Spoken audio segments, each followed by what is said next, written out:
गोदी मीडिया पत्रकार अर्नब गोस्वामी कांग्रेस के सामने गिड़गिड़ाने लगा है। जी हां, जैसे ही कांग्रेस पार्टी ने रिपब्लिक न्यूज के खिलाफ मुकदमा करने की धमकी दी, रिपब्लिक न्यूज ने अपनी तरफ से यह फरमान जारी किया है, यह स्पष्टीकरण जारी किया है, जिसमें उन्होंने कहा है कि हमसे गलती हो गई। और यह गलती क्या हुई थी?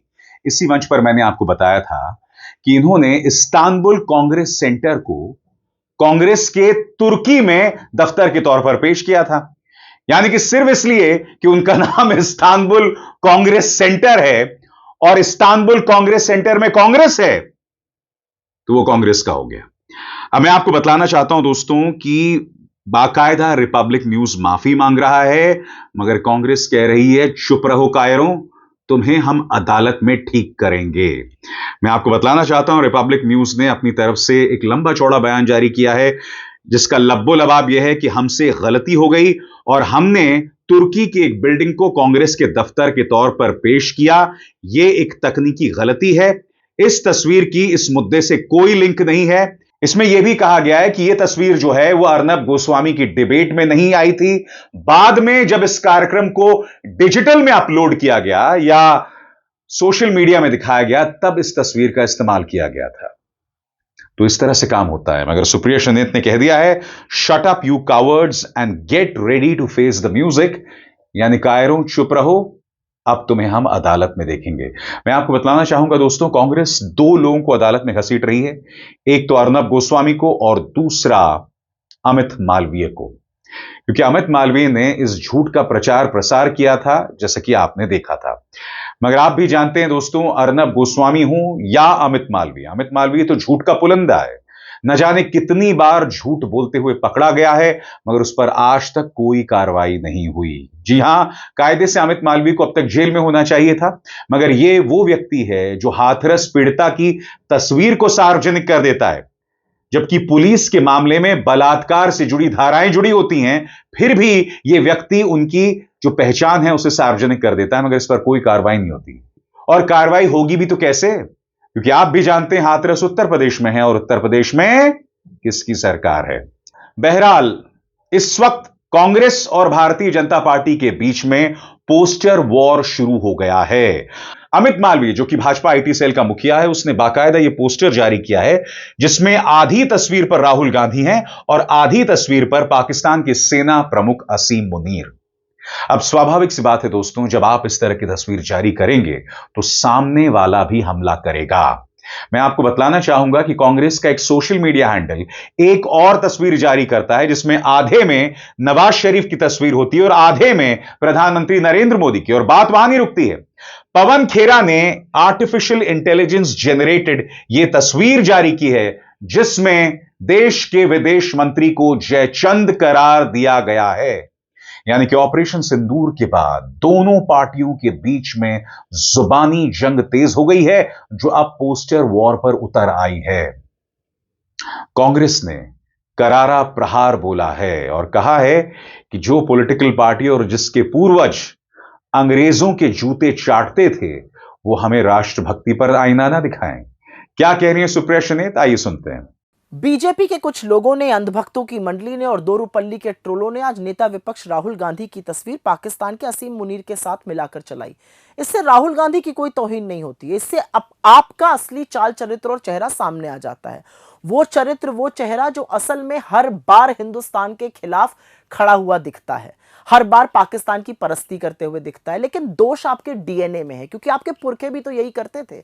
आपके सबसे बड़े नेता सावरकर, पूरा देश अंग्रेजों से लड़ रहा था, वो अंग्रेजों का साथ देते थे। आपके दूसरे बड़े आराध्य श्यामा प्रसाद मुखर्जी, पूरा देश भारत छोड़ो आंदोलन में जुटा हुआ था, वो मुस्लिम लीग के साथ मिलकर नॉर्थ वेस्ट फ्रंटियर प्रोविंस में, सिंध में और बंगाल में सरकार चला रहे थे। फिर आपके एक और बड़े नेता लाल कृष्ण आडवाणी जी, जिन्ना की मजार पर गए, श्रद्धांजलि दी और उनको धर्मनिरपेक्ष बुलाया। आपके बड़े नेता अटल जी बस की सवारी करके लाहौर गए, हाथ वाथ हिलाया, उसके बाद कारगिल हो गया। उसके बावजूद परवेज मुशर्रफ को 2001 में आगरा समिट के लिए बुलाया।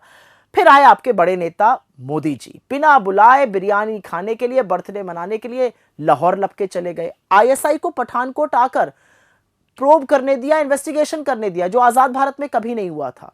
उसके बाद आपके बड़े नेता आए विदेश मंत्री जयशंकर जी, हमारी सेना के शौर्य और पराक्रम का उन्होंने यह सलाह दिया कि पहले ही पाकिस्तान को सूचित कर दिया कि हम हमला करने वाले हैं आतंकी कैंपों पर। जैसे पाकिस्तान हाथ पर हाथ धरे बैठा रहेगा, अरे भाई उनको बता रहे थे तो पुंछ में हमारे नागरिकों को भी बता देते, 17 लोगों की इतनी निर्मम हत्या वहां पे नहीं होती।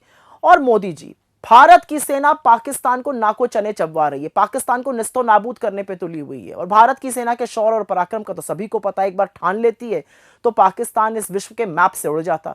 लेकिन मोदी जी अमेरिका के प्रेशर में आके सीज फायर कर लेते हैं। अरे अगर दम होता इंदिरा जी जैसे तो पाकिस्तान के 2 टुकड़े करते। लड़ाई आपको लड़नी है असल में पाकिस्तान से बीजेपी वालों, और लड़ाई लड़ रहे हो विपक्ष से, और उस विपक्ष से जो लगातार आपका साथ दे रहा है और समय पड़ने पर वो सवाल पूछ रहा है जो इस देश हित में पूछने जरूरी हैं। और आगे बात करने से पहले एक बात बता दूं, पहलगाम के आतंकी हमले के दुर्दांत आतंकवादी अभी भी फरार हैं, अभी भी आजाद हैं। दोरुपल्ली के ट्रोलों जैसा काम करना बंद कीजिए, ये इस देश की और राष्ट्रहित की बात है।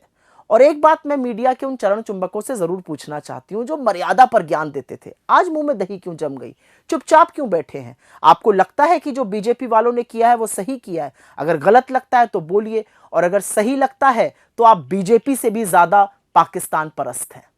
दूसरी तरफ अमित मालवीय राहुल गांधी से कुछ सवाल पूछ रहे हैं। अमित मालवीय ने लिखा है, राहुल ने प्रधानमंत्री को ऑपरेशन सिंदूर के सफल होने की बधाई तक नहीं दी। वो बार बार पूछते हैं कि हमने कितने एयरक्राफ्ट खो दिए, लेकिन राहुल गांधी ने कभी यह नहीं पूछा कि भारतीय सेना ने इस लड़ाई में कितने पाकिस्तानी जेट मारे या कितने हवाई अड्डों को तबाह किया। मालवीय ने फिर दूसरा पोस्टर जारी किया है और इसमें राहुल को उन्होंने आज का मीर जाफर करार दिया है। और इसमें आप देख सकते हैं राहुल गांधी जो है एक दीवार से लांघने की कोशिश कर रहे हैं, और जिस व्यक्ति पर वो खड़े हुए हैं वो संभवतः पाकिस्तान के प्रधानमंत्री शहबाज शरीफ हैं। तो इस वक्त सत्ता पक्ष भारतीय जनता पार्टी और मुख्य विपक्षी दल कांग्रेस के बीच में जबरदस्त पोस्टर वॉर चल रहा है, और सरकारी चाटुकार माफी मांग रहे हैं अपनी झूठी पत्रकारिता के लिए। सबसे बड़ी बात दोस्तों, विपक्ष का यह अधिकार है कि वो सत्ता पक्ष से सवाल पूछे, और सत्ता पक्ष जब सवालों के जवाब ना हो तो सवाल पूछने वालों को देशद्रोही करार नहीं दे सकता। यह बीमारी भारतीय जनता पार्टी को एक अरसे से रही है, और इसीलिए मैं इससे इत्तेफाक नहीं रखता। मगर दूसरी तरफ ऑपरेशन सिंदूर को लेकर दोनों पक्षों को संयम बरतने की जरूरत है, क्योंकि ऑपरेशन सिंदूर में हमने पाकिस्तान को करारा जवाब दिया था। लिहाजा बहुत जरूरी हो जाता है कि आप और हम सब संयम बरतें। मैं उम्मीद करता हूं कि अब जब हमारे सांसद दुनिया भर में जाकर भारत का पक्ष रखेंगे, उससे पहले भारतीय जनता पार्टी और कांग्रेस के बीच में मंत्रणाएं होंगी, ताकि इस तरह का जो बदसूरत युद्ध है वो सामने ना आए। अभिसार शर्मा को दीजिए इजाजत, नमस्कार।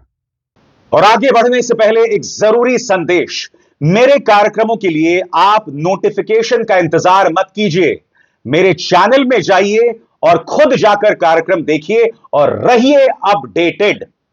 और हां, ज्वाइन कीजिए मेरा चैनल, देखिए यह जरूरी संदेश। स्वतंत्र और आजाद पत्रकारिता का समर्थन कीजिए, सच में मेरा साथी बनिए। बहुत आसान है दोस्तों, इस ज्वाइन बटन को दबाइए और आपके सामने आएंगे ये 3 विकल्प, इनमें से एक चुनिए और सच के इस सफर में मेरा साथी बनिए।